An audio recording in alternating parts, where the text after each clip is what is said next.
boy, it's really coming together in this picture. They got, looks like they've kept the block natural is what it looks like. Is that what I'm seeing? Yeah. The block is cases are natural. You got powder coat on that chain case, on that outer chain case, and that's looking good. He got him some red plug wires there to kind of match his paint. Yep. That looks pretty good. I wanted to get some nice green plug wires for the Softail, but all they got is like electric green and that kind of Dayglow green. Yeah, you don't want the Dayglow. Nah, it's gay. I don't. That's pretty gay. Okay, let's go on. Let's go on. Oh, there's a beautiful motor shop, man. There we are. That's a nice piece of work, fellas. I'm telling you that.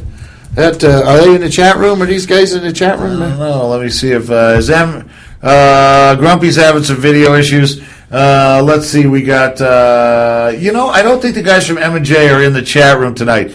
But hopefully we'll be able to get them on because we'd like to ask them some questions about this. Obviously, inquiring minds want to know. It's a generator Softail, man. Yeah, there it is, man. But it looks like they put that cycle electric generator on. Well, it's got a regulator attached to the end. The only thing about it. It's still a generator. Little John, I'm going to assume this is a 12-volt generator. What's the brush? Was there a thing, a 2-brush or 3-brush generator or something like that? Give us a little help with that, would you? I don't know what they are. I know I got a good generator for Captain America, and that's all. And they've done such clean work on that, man. Look at that. That's a ground to the block coming down there, unless I'm mistaken, right there. Yeah, it looks like direct from the battery. Wow, nice. Well, you can't pick a better place to go than there either. I don't know. I think I'd have hidden it a little better than that. That looks a little cheesy to me. I'd have dropped it behind it all so you couldn't see it. Kind of fits in with it. And I think he had a bolt sitting there and said, hey, I can run something to this. But you might have hidden that behind there. He probably put it there so that when the vibration from that damn Sportster shakes it loose, it's easy to get to when your electrical system craps out 8 miles north of Mexican Head, Utah. Hey, Chopper One says, Warren, it is a Mustang seat. JP Catalog. Nice Called that one right. All right. Catch. Chopper One is in the house, which must be the guys from M&J. I'm glad I got that right, man. Every now and then I look at something and just can tell what it is, like that seat. I've been through a lot of seats. So, there are only 2 that I've ever had worked out, though. It is the stock one and Mustang. Mustang's done really well for me, especially on Road King. Man, you got to get that stock Road King seat off there. Well, I mean, for stock Road King for 10 years ago. And maybe they've changed them. I don't know. Yep. What do we got next? We got any more shots? There we go. There's that seat. Yep. Yeah, right there is the Mustang logo. You can see right there on the front tongue of the seat there. You're right. That's the deal.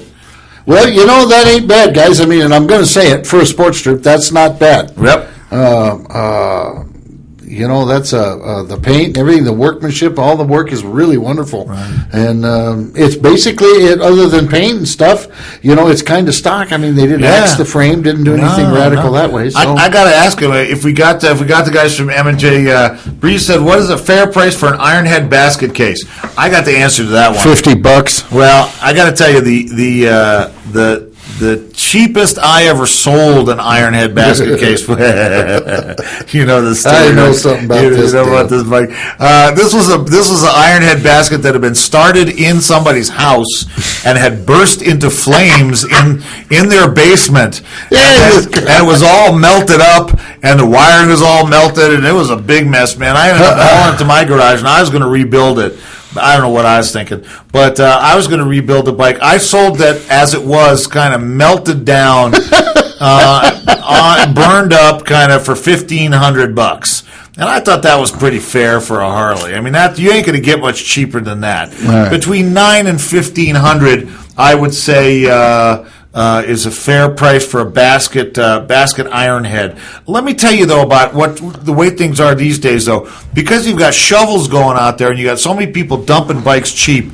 You can pick up a really decent shovel these days for between $4,000 and $5,000. The amount of money and time you're going to spend rebuilding that Ironhead Sporty basket case, that basket case is going to run you about $4,000 in terms of money and time. So the question is, do you want to have a Sportster when you're done, or do you want to have a big twin shovel head? Yeah. So you're going to have to sort of ask yourself. This guy's dumping early Evos are pretty reasonable too. Oh God, I've seen. I was in Sturgis. I saw a brain fart. FXR? No, Softail. I saw a mid-90s Softail, great shape, Didn't look like it had been put hard and rode away wet. Parked by the side of the road. Must sell $7,000. Oh my God! Which is a great price for that's a bargain. So unless you got, I think the thing about a sporty, about rebuilding one, unless you've really got a thing for sportsters, you really got a thing for sportsters. Breeze says, I am looking at two. Both supposedly ran good before the tear down. Ha ha. Yeah. Take that with a grain of salt. Grumpy says, is most everything there for it? Yeah, mostly there. Mostly is one of those terms like it's relative. Close enough, mostly there can get you into so much trouble financially. You don't believe it can. Because if you find out that it's mostly there except the cases are cracked, or it's mostly there except the paperwork's no good, or it's mostly there except the frame's tweaked. Yeah. Then you're spending the same amount of money that you would to go out and buy a big twin. Yeah. Or at least a running big twin. That whole thing about it was running when it was torn apart, don't believe that bullshit. Yeah. Really, because 90% of the time that's what you're dealing with. That's crap. Sure. Because everybody's going to tell you, yeah, it ran great before I tore it apart. Here's the question. Why did you tear it apart? If it was running so damn good, why did you take it apart? Why did you tear it down? You know what? So anyway, that's a big question. It was running great. But we love the guys at M&J Racing, Larry and Phil. Here's some more of their bikes. They've gone over to Triumph World now because these guys do build killer Triumphs. White, this is a 1963 Trumpet, man. Look at that.